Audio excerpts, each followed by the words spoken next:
From the murky waters of the sportsman's paradise, stories emerge. Stories of the generations of people who have shared in the bounties of the land. Stories of communities that have persevered through natural disasters. Stories of the abundance of fish, wildlife, and adventures that create an ecosystem rich in diversity.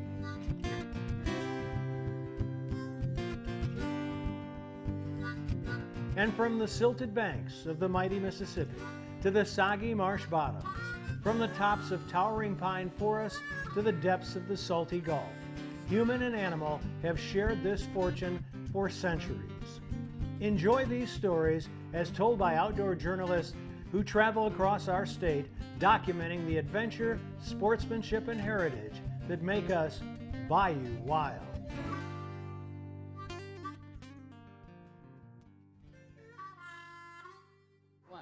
Welcome to Bayou Wild. We're here at Morton Seafood Restaurant in Madisonville on the banks of the Tchefuncte River. We've got a great show coming up for you today. We're going to take you first to a great summertime fishing place that's always been good, but it's got some improvements now, called the Pickets.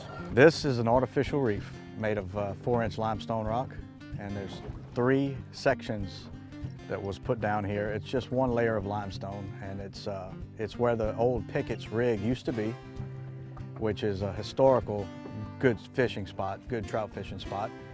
And then we're going to head to St. Bernard Parish with Capt Ty Hibbs, who's an avid Hobie kayak fisherman. He's also on the Hobie Pro Staff team. He was also recently in Sweden, where he took 14th place in the Hobie World. He's going to teach us a few tips on how to fish out of your kayak. Well, if you use your paddle just like a paddleboard paddle. Yep, just like that. And you keep your rudder turned one way, and you only got to paddle on one side. And just let the wind do the work. You don't ever want to fight the wind. And then we'll wrap it up with one of those mouth-watering recipes. This time, Herb Crusted Quail that were taken earlier during the season at Restaurant Cava on the lakefront in New Orleans. All coming up on Bayou Wild. All right, so now we're just pressing these breadcrumbs on the quail. You want to make sure that you press very tightly. You're also going to flatten the quail a little bit. And now we're just placing these into hot vegetable oil to fry. Closed captioning made possible by Ceto.com. Become a member. Here's how I guarantee my crawfish tastes great every time. I use what the pros use. I use Louisiana Fish Fry brand seafood boil. Why do the pros use Louisiana Fish Fry seafood boil? Because, guys, it has more herbs and spices. It has a much better flavor. It's easy, just pour and boil. Louisiana Fish Fry brand seafood boil. Find the yellow bag, pour and boil for great crawfish every time. In 1967, Dutch Stogner realized his dream to run his own meat market. 50 years and 3 generations later, Double D and the Stogner family still operate with Dutch's original commitment to quality. Pick up some Double D sausage today and share your good times with us on Facebook.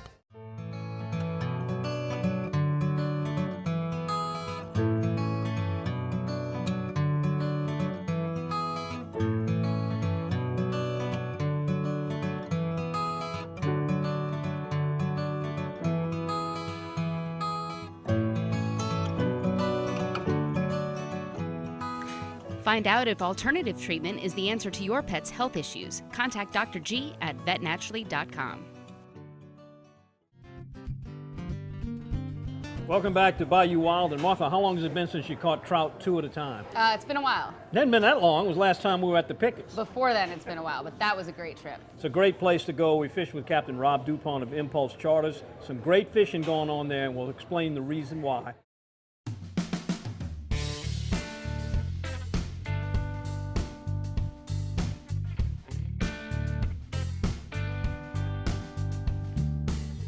All right, just like the temperature, the speckled trout fishing has gone from warm to hot, and one of the hottest places is here at the Pickets.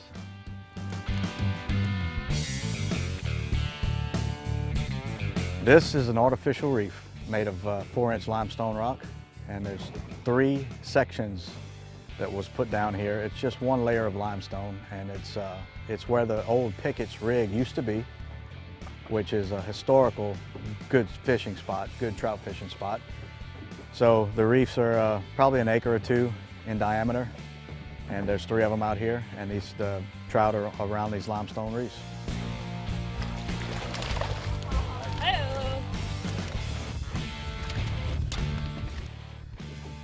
While we're here early, the birds are going to be working the shrimp because the shrimp are all over the place. You can see shrimp boats in the distance here. Double rigs, just tight line retrieve. And later into the summer, when the shrimp disappear, the trout are going to be feeding on small croakers and bait fish. And you're just going to want to bounce a quarter ounce jig head over these rocks. And you'll catch those fish because they're hanging on the bottom when the water temperature gets up. Look, you got to reel down pouring up first. You lift it straight up, grab it right here.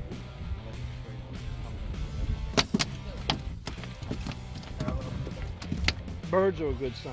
What do you do when you spot birds feeding? I usually like to go upwind, a pretty good clip, and then get everyone ready, deploy the trolling motor, and then just kind of drift with the wind into the school. And then when I get close enough, I'll hit the spot lock and we'll cast out and try to catch them. If we don't catch them, I'll back up a little bit and keep backing up on the spot lock until we get on that school, and then just stay on it. Or a woman.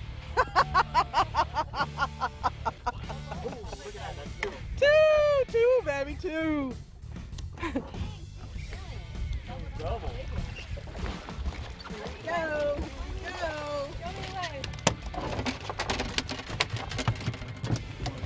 That's good. We don't just have to fish 15 here. Like the women are outdoing the men. That's just the way it goes. See, that's why they never invite us to go fishing, because that's what happens. See, you have to finesse the trout, right, Martha? You just have to finesse them. Put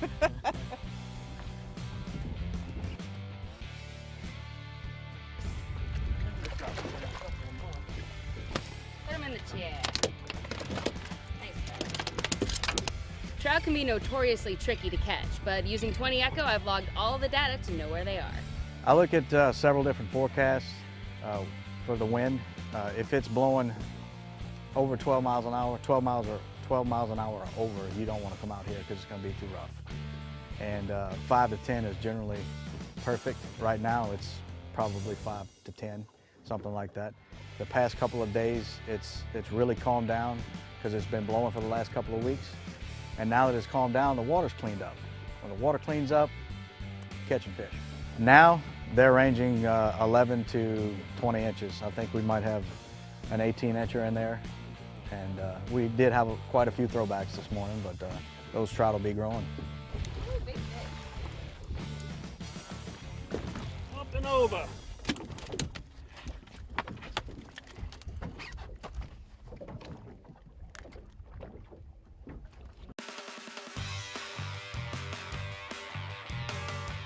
Double trout. Nope. Watch out. Double trouble. 1 out of 2 ain't bad.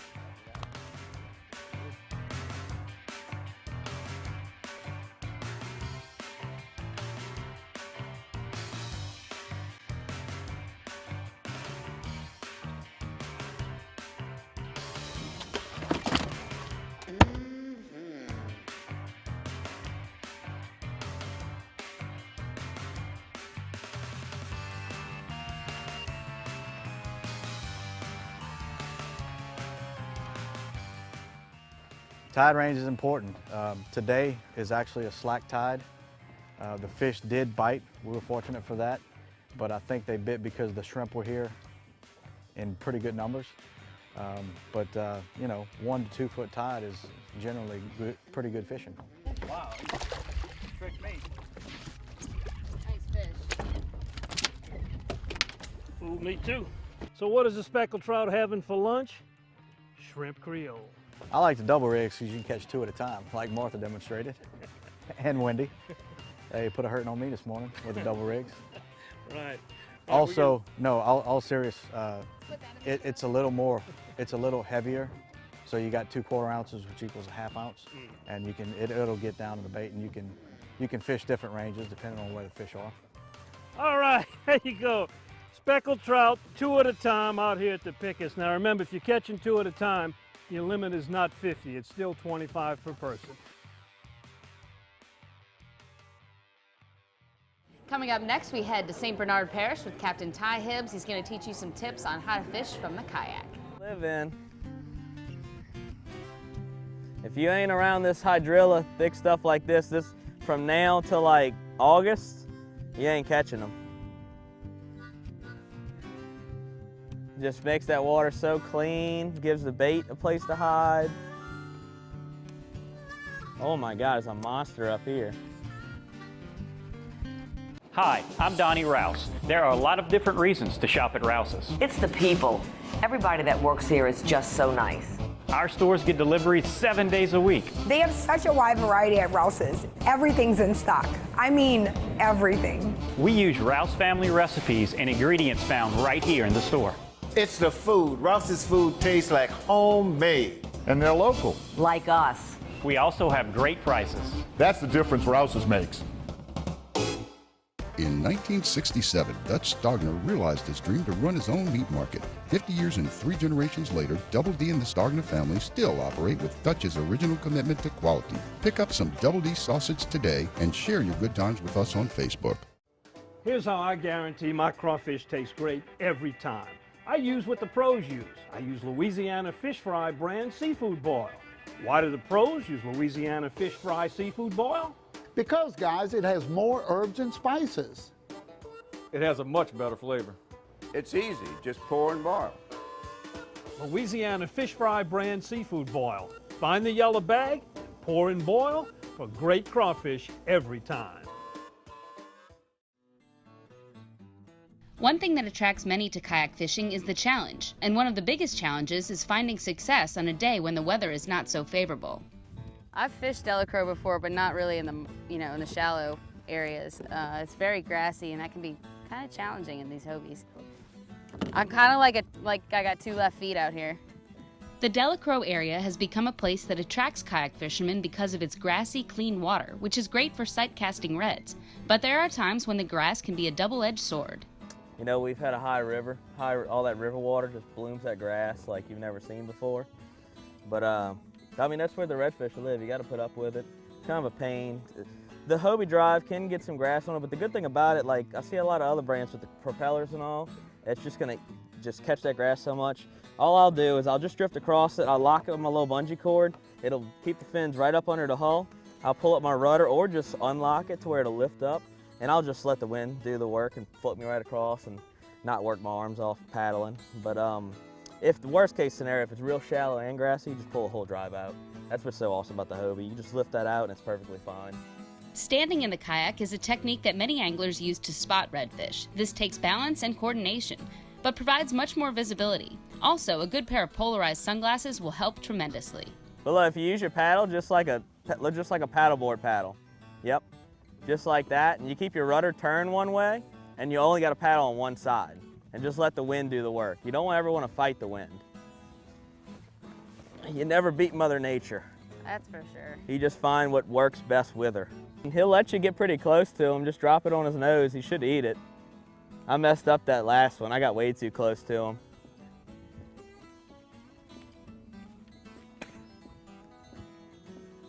See if I get back here in this grass. Man, it's like an underwater forest over here. That's what they live in.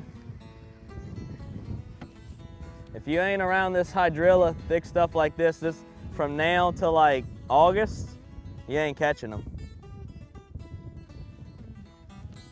Just makes that water so clean, gives the bait a place to hide. Oh my God, it's a monster up here. Come on, fish. Cooperate.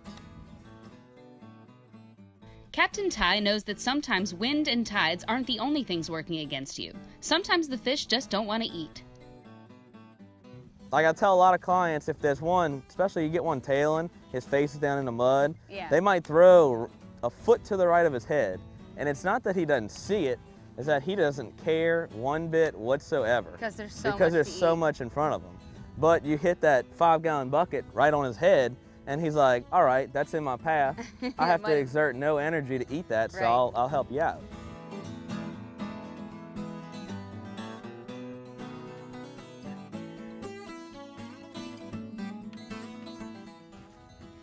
Oh, hello, pretty. My precious. Yeah,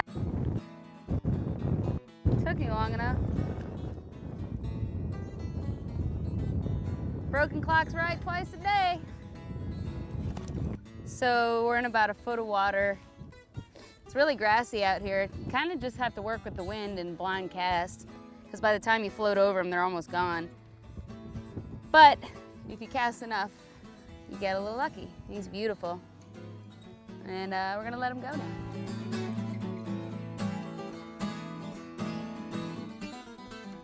Even on a slow day, there is still a lot you can learn about kayak fishing. If you're new to a spot or looking to get started, the best tool you can have is practice. Spend as much time on the water as you can, not only learning different areas, but also how your boat maneuvers in different weather conditions.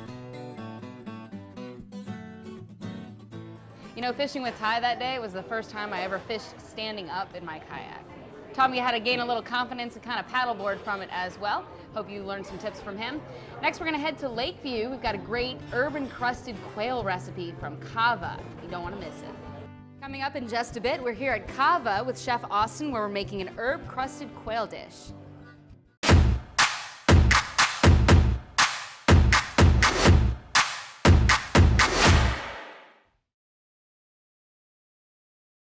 If you hunt or fish, you really need to check out 20echo.com. It's an app that you can take on the water or on the hunt. It logs all the information. It's got the date, the GPS location, tons of information to log your catch or kill. It's a great thing to have. Check it out at 20echo.com and you'll see it more on Bayou Wild TV. Here's how I guarantee my crawfish taste great every time. I use what the pros use. I use Louisiana Fish Fry brand seafood boil. Why do the pros use Louisiana Fish Fry seafood boil? Because, guys, it has more herbs and spices. It has a much better flavor. It's easy, just pour and boil. Louisiana Fish Fry brand seafood boil. Find the yellow bag, pour and boil for great crawfish every time.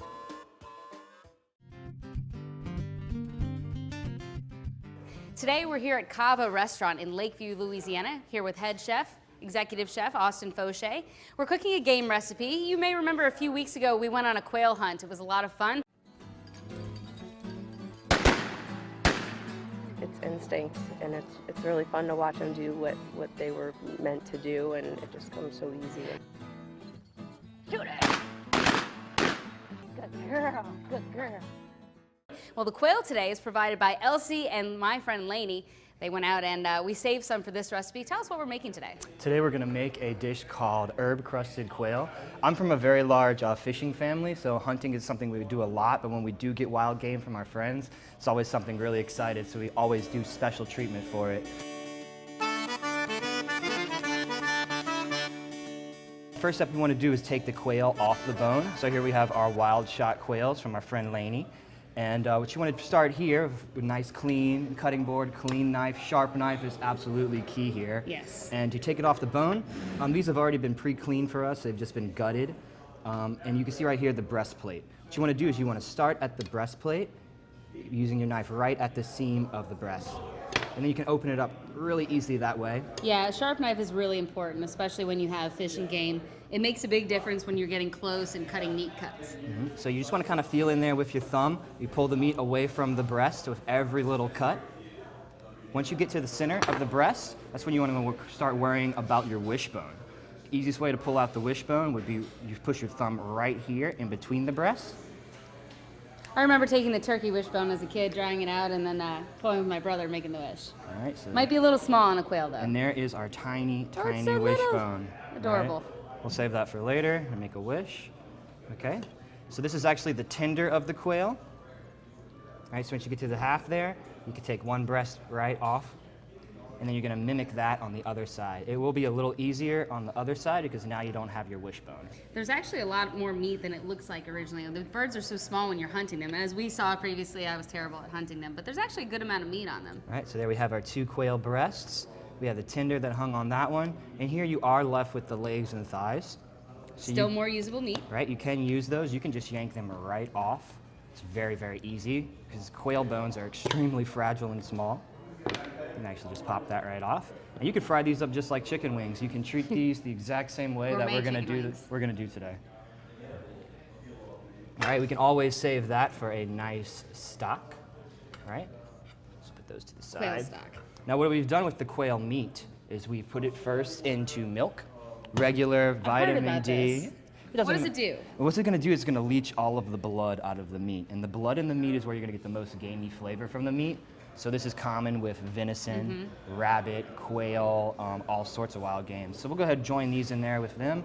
All right, we already have a few breasts in here soaking in the milk. How long do you want to soak it for? I did these overnight, and it will help you, it will benefit you to switch the milk a couple of times. Because there'll be blood in it. You see some quail breasts are a little larger than the others, and once they macerate in the milk, they get this nice kind of milky color to them because all the blood has leached out. So we took our quail out of the milk and now we're marinating it. Yeah, and this is actually the same marinade we do at Cava. This is a combination of buttermilk, Creole mustard, and crystal hot sauce. It smells awesome. Yep. So after it's marinating in there, now we have to do is make our herb breadcrumbs. And what you said that was kind of interesting is that this is a lot of what the diet the quail actually eat is. A lot of our wild game down here will find a lot of this in nature and will eat this. So we have fresh parsley, fresh basil, and my favorite, fresh mint. The mint will also really help with wild game too, preventing that game flavor. We're gonna grind that in our food presser with a little bit of salt. Okay, salt's gonna help break all that up. Start that. Once those are roughly chopped, about halfway there, we're gonna go in with some panko breadcrumbs. Panko breadcrumbs are very, very, very dry, which is great. So what's gonna happen here is the chlorophyll and those green herbs are gonna dye that breadcrumbs green. I wish you could smell this right now. It smells so good. Yeah, you can really smell the mint. It smells amazing. That looks good. Now we still have some herbs grabbed onto our breadcrumbs, so we still get a little bit of flavor from that. So we do want that. It smells so good. I love that herb scent. The one thing I like about recipes like this is when you see them at a restaurant, they seem super complicated, but once you really break it down, anybody could do this. That's right, absolutely. Now all we have to do is remove our quail from our marinade. It smells like a garden in here. It really smells wonderful. Since you have all this marinade, Creole mustard, buttermilk sticking onto it already, that's your wet, right? So you just press right into your breadcrumbs. What kind of oil are we using? This is just regular soybean oil. Okay. I like to use soybean oil because we grow a lot of soybeans here in Louisiana, so I like to be an advocate of that. All right, so now we're just pressing these breadcrumbs on the quail. You want to make sure that you press very tightly.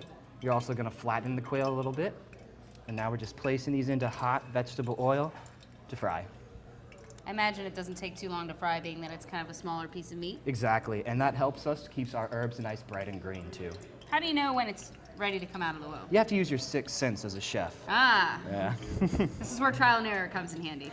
Yeah, but honestly, you're just looking for color. Once you get a nice golden brown color, you haven't lost too much green in your herbs, that's when you should be just about done. Whenever you're placing food into hot oil, you always want to make sure you place it away from you. Because it'll spatter. It'll splash right up. I learned that the hard way the other day. Yep, picture splash, the backsplash on your kitchen. All right, so coming up after the break, we're going to show you what the finished product looks and give it a try. Oh yeah.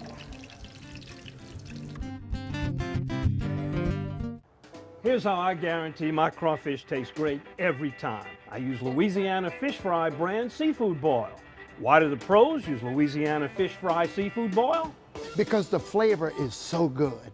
It has more garlic, onion, paprika, lemon, and not too much salt. It has much better flavor. Louisiana Fish Fry brand seafood boil. Find the yellow bag, pour and boil for great crawfish every time.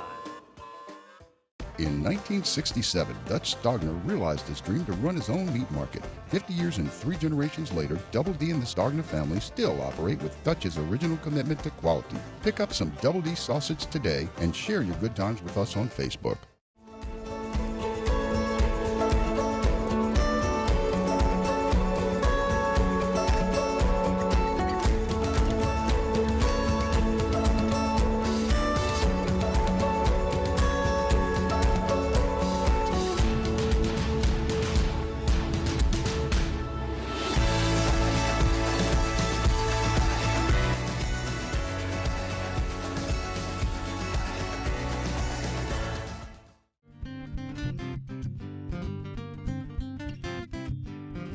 I wish you could smell what it smells like in Cava right now. We just finished up the Herb Crusted Quail. We're here at Cava with Chef Austin. Tell us when you're open and where you're located. We are at 789 Harrison Avenue, and we are right next to the fire station in Lakeview Grocery. We're open from 5 o'clock to 9 o'clock weekdays. We close at 10 on the weekends, and we open at 4:30 for happy hour if you guys want to come in Monday through Thursday. All right, I've been waiting. Let's plate this up and give it a try. It looks delicious. All right, so we have just some little light mixed greens here. Just gonna place those right around the mixed greens.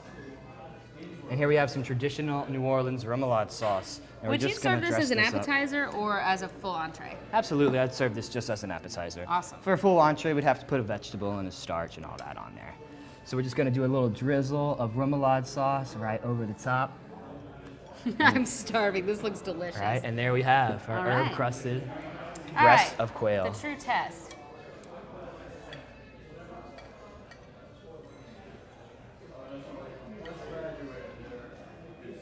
It's very tender and it's very hot. I'll be taking this down. You guys have a good day.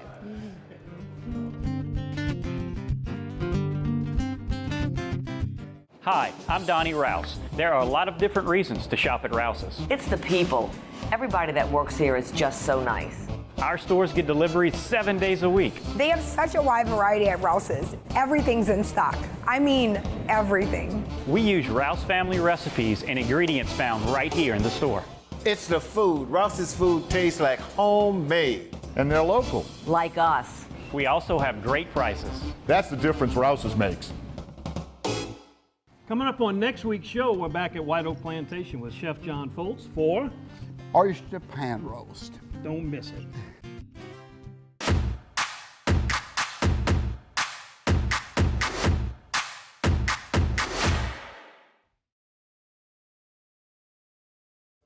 Here's how I guarantee my crawfish tastes great every time.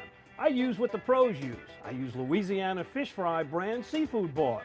Why do the pros use Louisiana Fish Fry seafood boil? Because, guys, it has more herbs and spices.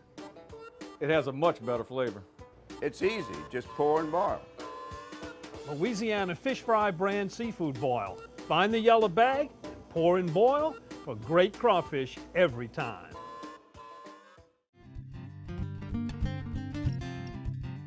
Coming up next week on Bayou Wild, we head back to Venice. You're going to meet a really unique captain down there. His name is Larry Hooper. He is a legend. He's also a Connecticut native like myself, and he is 76 years old. I'm only 76 years old, and my goal is to be fishing at 100 years old. Well, speaking of unique people, we're also going to introduce you to the Bayou woman. A captain like yourself, Wendy Billiot. We made a trip down there with her. I didn't start out with fishing charters, although I love to fish.